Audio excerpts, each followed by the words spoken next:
Hi everyone, I'm Dr. Zishta Patel. I'm a physiotherapist. I've finished my bachelor's in physiotherapy and I'm currently pursuing my master's in sports physiotherapy. So today I'm going to be talking about how yoga is going to help relieve menstrual cramps. So menstrual cramps are cramping sensations felt in the lower part of the abdomen by majority of women during menstruation. So this kind of decreases the work efficiency of the woman and decreases the work capacity, and people don't feel nice. So yoga is proven to be very beneficial in relieving this pain. So before we jump into these asanas, let's know a little bit about how yoga is beneficial. So when you're menstruating, your body muscles, particularly the lower back, the lower abdomen and the inner thigh muscles, they generally stiffen and they kind of become very tight. So with yoga, you're going to condition the body, you're going to tone these muscles. So it's going to physically condition the body and improve your strength. Thus, you're going to release these muscles and you're going to release the tightness and the stiffness that you feel. Also, with relaxation and awareness of breathing, it's going to calm your mind down. All the feelings of anxiety, stress, depression, anger, it's going to help cure them. You're going to achieve a calmer state of mind. Also, it's going to help your body put up a more stronger fight to the pain. Also, when you're exercising, your body releases endorphins, which are natural painkiller to your body. So now certain things to keep in mind when you're doing this: always control your breathing. Do not hold your breath at any point of time. Keep breathing. Secondly, listen to your body. If your body asks for rest, take rest. Do not overdo something. Also, it's important to maintain the correct posture, okay? And it's not important to achieve that kind of flexibility. More important is to get the correct posture and do it the correct way. So let's begin now. So these asanas that I'm going to show you, they're generally focused on the lower abdomen, low back and the inner thighs area. Also, they're going to focus on your digestive system and your reproductive system to increase the blood flow in your uterus. So the first one that we're going to do is called as cat and camel. So this is going to help mobilize the spine and increase the flexibility of the spine. Also, it's going to tone your back muscles and the abdominal muscles.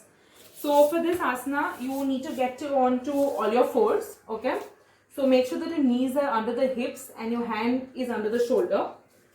So once you've come to this position, arch your back and take your head back as much as you could. Try looking at the ceiling. Hold this for a nice good 20 to 30 seconds.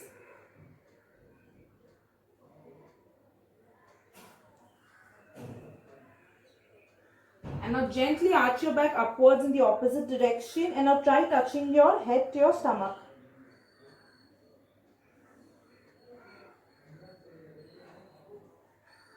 Again, go up.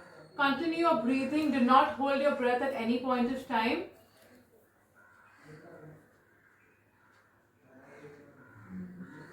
And down.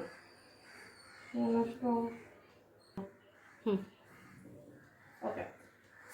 So now the next asana that we're going to do is called as Pavan Muktasana, or also called as the wind relieving pose. So this asana is going to help release your inner thigh muscles area. Also, it's going to help relieve all the excess gas or bloating that is there. Also, people have constipation problems, it's also going to help you out. So for this, you need to lie down on your back. Okay. So first lie down on your back. Then gently bring both your knees towards your chest. Okay. And with your hand, you're going to press down on your chest as much as you can. Okay. So this is also going to feel really good because your legs are pressing against the abdomen. You can hold this pose for a nice 1 to 2 minutes depending on your comfort level. Make sure not to hold your breath. Always continue breathing.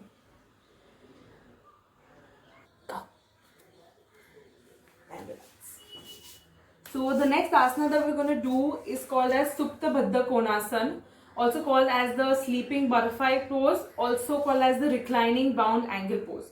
So you can use a pillow in this if you're comfortable, okay? So if you're using a pillow, you place the pillow right at the low back area and you're going to lie down, okay? Before you lie down, make sure to keep your legs in a butterfly position like this, okay? Bring your feet as close as you can, okay?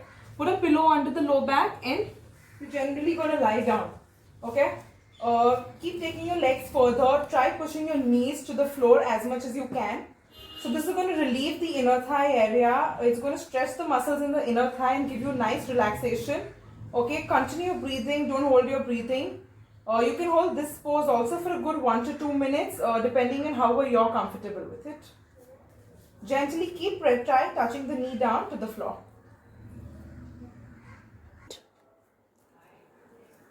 Okay. So now the next pose that we're going to do is called as the Matsyasana, or also called as the fish pose. So this is going to help release your neck and your shoulders as well as the upper abdomen. Also it's going to help in increasing the flexibility of the spine.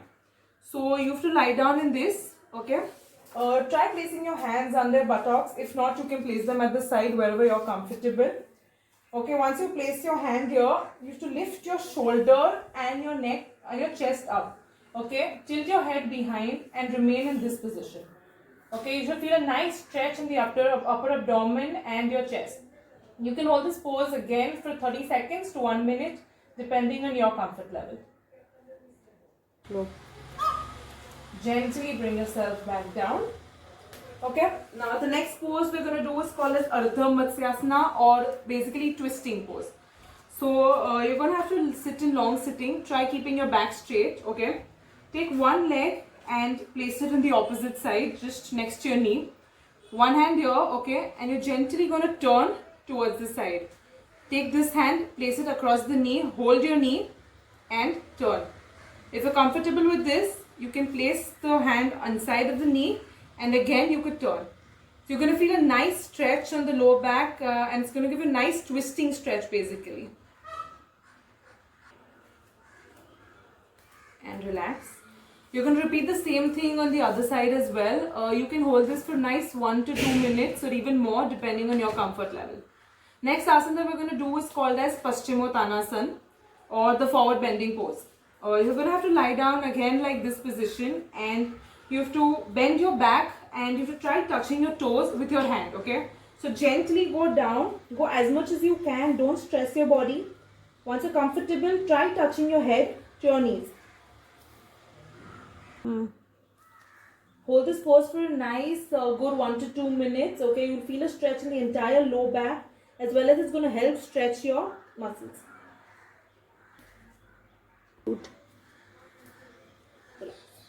So now the next asana that we're going to do is called as Bhujangasana, or also called as the Cobra pose. For that, you're going to have to lie down on your stomach. Okay, place your hands beside your shoulders and gently you're supposed to come up like that. So this is going to help stretch the abdomen areas, including the lower abdomen area. It's going to help relieve the cramps a lot. Hold this position for a nice good 2 minutes and keep your breathing controlled. So this pose is also going to help you strengthen the muscles of your lower back and improve your spine flexibility. Okay, so hold it for 2 minutes. The next pose that we're going to do is called as the Balasana, or also called as the child pose. So you're going to have to sit in Vajrasana like this. Try touching your toes together. Make sure your knees are hip width apart. And gently you're going to push your torso down. Keep your hands the sides and the side, and with your palm facing up, and your head should touch the floor. Hold this pose for a nice 1 to 2 minutes. Okay, once you're comfortable in this, you could also extend your hand upward and feel a nice good stretch on the shoulder as well. Even after this is comfortable, you could include a side bend as well, like this, and again hold the pose there. Relax. This is going to help in releasing the stiffness in your low back muscles. Also, knees are going to be pressed against your belly. Also, with the side bending, you're going to release the muscles at the side as well. And this is also going to help in improving your digestion. Okay, so the next asana that we're going to do is called as Viparta Karni Asana. So it's a very relaxing pose, also called as the leg on wall pose. So you're going to lie down with your back flat on the mat and your legs are going to go against the wall. Okay, so lie down with your back on the mat and gently lift your legs up against the wall. You can place your hands on your abdomen or your thigh or wherever you're comfortable. So you can hold this pose for a nice 2 to 3 minutes, okay, however you're comfortable with it. To relax from this pose, you gently bend your legs down, turn to the other side, and you're going to get up, okay. So this asana is actually very helpful. It's going to help you relax the lower body spine. Also, since your legs are going to be up, you're going to have a blood flow that's coming down to the uterus. So it's also helpful in digestion, as well as going to be helpful in your internal organs as well. Okay, so this was it. You could practice this. Thank you everyone for watching. In case you have any doubts or queries, please comment below on the video and we'll be very happy to help you out. Thank you.